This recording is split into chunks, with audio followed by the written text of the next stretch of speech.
Hoy vamos a hablar de un lugar que me parece marcó una época, ¿no? En la historia de Río Grande, como es el frigorífico. Sí, marcó una época, quizás muy fuertemente hasta la primera mitad del siglo XX, que fue el motor de desarrollo de nuestra isla, Ujú. hasta lo que es la explotación del petróleo. Es el frigorífico sin duda ese hito que marca mucho de nuestra historia, Sí. porque es quizás lo que permitió la llegada de muchas personas a la isla, es lo que permitió posicionar a Río Grande específicamente en en un mapa mundial de la producción de carne enfriada o de cueros o de Ujú. cebo, de muchos productos asociados a la producción lanar, eh, que quizás sorprenden, ¿no? Porque uno hoy ve todo oxidado e incendiado tantas veces ahí del otro lado Sí, que del ya perdimos puente. la cuenta, ¿no? Ya perdimos la cuenta cuántas veces se prendió fuego, pero bueno, fue algo muy importante y ahora vamos a tratar de entender algunas cositas relacionadas con este frigorífico que hoy conocemos como CAP, pero que antes tuvo otro nombre, ¿sí? Bien. Eh, Hay ahí una historia, nosotros ya sabíamos que sobre finales del siglo XIX comienza todo lo que es la instalación de algunas estancias en la zona norte de nuestra Tierra del Fuego, la llegada de animales ovinos provenientes de la zona de Punta Arenas, de Porvenir, en muchos casos algunos animales que venían de Malvinas, y poco a poco este desarrollo de la industria ganadera va tomando cada vez más forma.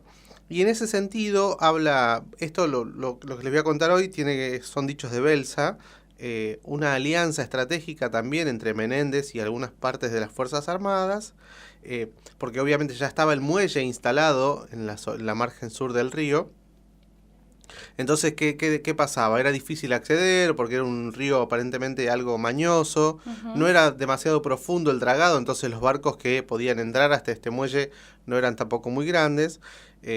Entonces acuerda Menéndez con la Armada la construcción de dos faros, uno en Cabo Peñas y uno en la Punta Paramount, San Sebastián, por ejemplo, para el de San Sebastián para que los barcos pudieran fondearse ahí para luego ser reabastecidos, Sí, y después el faro de Cabo Peñas porque estaba cerca de la entrada al Río Grande. como puntos estratégicos, ¿no? Exactamente. Y además la instalación de dos balizas luminosas también en las márgenes del Río Grande. Estos son datos interesantes en los faros. ¿Por qué? Porque los barcos se cargaban en el muelle de Río Grande, ¿sí? Los luchos o los vapores, como el caso del vapor Amadeo, por ejemplo.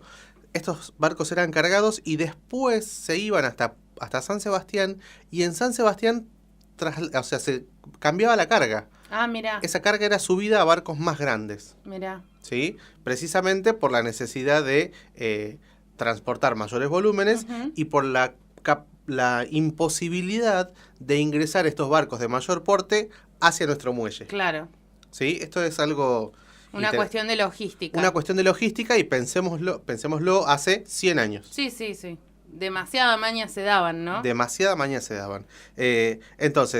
Finalmente en el año 1917 se crea la Sociedad Anónima Compañía Frigorífica Argentina de Tierra del Fuego. ¿Sí? Ujú. Que en esencia Ese es el nombre original. ese es el nombre original de 1917, que surge como una cooperativa. Sí, dice Belsa, esto surge con un espíritu de cooperativa. ¿Quiénes son algunos de los apellidos de ese momento? Menéndez Betty, Brown, Montes, Bridge, Reynolds, entre otros, ¿no? Todos los señores de Sí. la Tierra del Fuego Norte. Todos los apellidos que siempre, por algo, por una cosa o por otra, siempre terminan saliendo, ¿no? Siempre están en todos lados estos muchachos, así que están entre nosotros todo el tiempo. Pero bueno, ellos se juntan de manera cooperativa, ¿sí? Y ahí habla de los estatutos, de los dividendos, de cómo iba a ser toda la administración de este establecimiento. Que muchas de esas cosas van a venir desde afuera, obviamente son importadas, van a Ujú. venir en barcos desde Estados Unidos, algunos elementos. Y que en todo caso, cuando se termina de instalar el frigorífico, la primera faena es el 9 de febrero de 1918. Mira, ¿Sí? Y se faenan casi 150.000 animales. wow. un gran número para hacer una primera faena, ¿no? Un numerazo. Recuerden que nosotros decíamos la vez pasada que en Río Grande, para el censo del 18 o después del 20, creo que había 300 habitantes. Claro. Llegó a haber más de 1 millón de cabezas de ganado en Tierra del Fuego. Qué tremendo, mira. Hablando pensaba, ¿no? En cómo fue cambiando nuestra matriz productiva, económica y cómo no se siguió también fomentando eso, ¿no? En realidad me parece que se fue modificando la matriz productiva, claro. ¿no? Uh-huh. Y tiene que ver con esta mudanza hacia el ganado vacuno, ¿sí? Hoy vemos que hay mucho más ganado vacuno en los campos de Tierra del Fuego.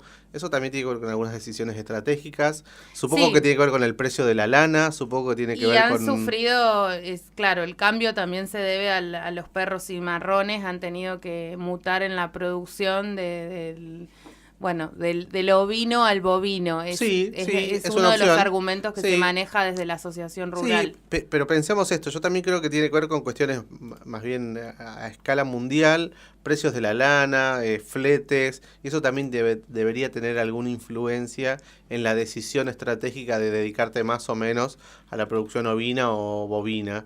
De todas maneras, yo les digo esto, primera faena 150.000 animales.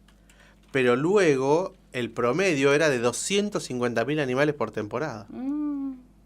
Tremendo. Era un movimiento de animales muy importante, ¿no? Y hay muchas fotos, por ahí alguno que ha revisado libros viejos, de los piños cruzando el puente, muchísimas ovejas, era impresionante la cantidad de ovejas, y ahí entendemos también la disputa por el territorio, ¿no? Uh-huh. Digo, el territorio indígena, el cercamiento, los alambrados y todos los problemas que giran en torno a eso también, ¿no? Sí, la riqueza, los intereses económicos, ¿no?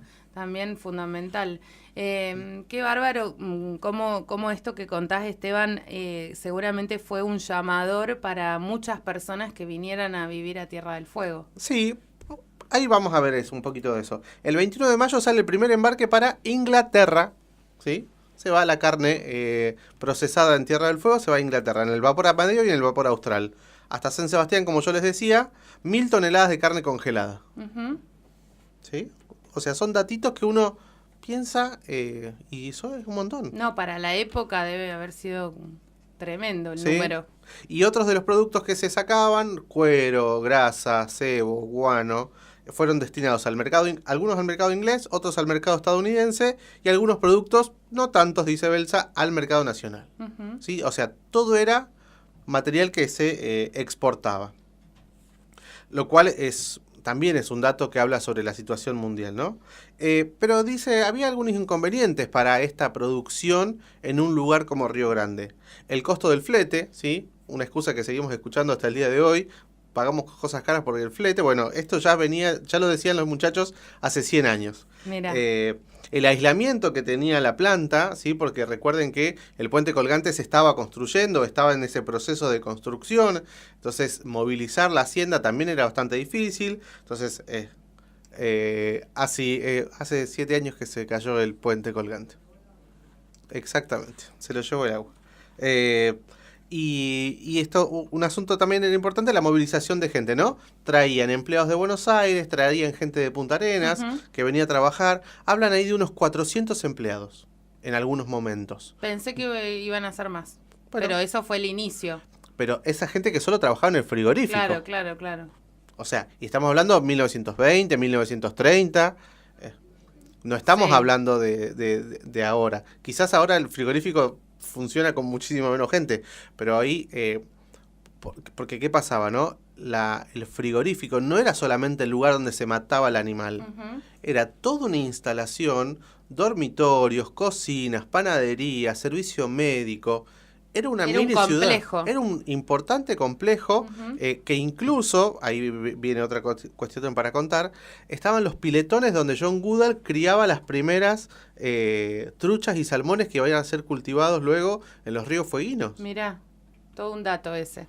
Sí, o sea, y ahí vamos a llegar a esa parte. Entonces había que movilizar esas cosas, había pocos caminos, también hay un impacto importante en la actividad económica, se ve algo afectada por lo que tiene que ver con la crisis de la primera posguerra, ¿no? Finaliza la Primera Guerra Mundial y eso también impacta en la economía del mundo. Claro. Nosotros que importábamos todo Inglaterra o Estados Unidos, vemos bastante afectada nosotros. Se ve afectada la producción. Sin embargo, como dice esto, 250.000 animales se faenaban por año aproximadamente, con una producción promedio de 4.000 toneladas de carne. Mirá. ¿Sí? Eso se mandaba todo para afuera. Y las instalaciones, como yo les decía, bueno, son los que les nombraba recién. Y algo que me llamó la atención, el primer médico que está en Río Grande lo contrata el frigorífico. ¿Para los propios empleados? Para los propios empleados, pero que el servicio se va a extender a los estancieros y a la gente de Río Grande por un costo mínimo. ¿Sí? Que esto, como un servicio para la comunidad. Como un servicio para la comunidad. Que si nosotros lo proyectamos con los años, esto va a pasar después con el BIM 5, ¿no? La panadería, la enfermería, todo eso como que se va a trasladar. Y estaba pensando también en el barrio YPF, a lo que fue en sus inicios también con el tema petrolero, ¿no? Sí, también. Como esos núcleos que están asociados pequeñas civilizaciones ubicadas en distintos puntos de la ciudad. Y asociadas al desarrollo económico a la época, ¿sí? O sea, en la época de la lana, todo estaba en el frigorífico. Claro. Y otra cosa, bueno, construcción del puente colgante, el teléfono. Los primeros teléfonos de Río Grande lo instala el frigorífico. Había 2 centrales que comunicaban la ciudad de Río Grande, el frigorífico y algunas estancias, y la red de cable tenía unos 800 kilómetros. Mirá. ¿Sí? Todo un avance también el teléfono. Todo esto estamos hablando del 20 y del 30, hasta el 40 aproximadamente. Finalmente, bueno, el desarrollo, en 1934 comienza lo que es la piscicultura, como les decía yo, John Goodall comienza con lo que es a cultivar las truchas y los salmones, que se van a introducir de muy buena manera en nuestra ciudad, no tanto como los castores, claro, que son más o menos de la misma época. Finalmente, en el año 1940 se vende el frigorífico, esta sociedad anónima que se había creado en el 17 y 18, va a vender el frigorífico al CAP, ¿sí? Que es la Corporación Argentina de Productores de Carnes. ¿Sí? Y ahí ya es otra historia, es otro el desarrollo. Inicia otra etapa Porque cambia de manos. Vamos a ver si realmente cambia de manos, pero sí cambia la denominación de los dueños. Y según las estadísticas, hasta 1940, desde el 18 al 40, se faenaron más de 5 millones de animales. ¡Wow! Tremendo número. Tremendo. Así es. Así que bueno, quería compartir esta breve historia. Y acá, bueno, en algún momento lo vamos a nombrar también, ¿no? La creación de la Anónima como empresa también va a estar asociada a esta época. De los Peña Brown. Claro, exactamente. Que también están entre nosotros. Muy bien, gracias Esteban por todo lo que nos trajiste hoy.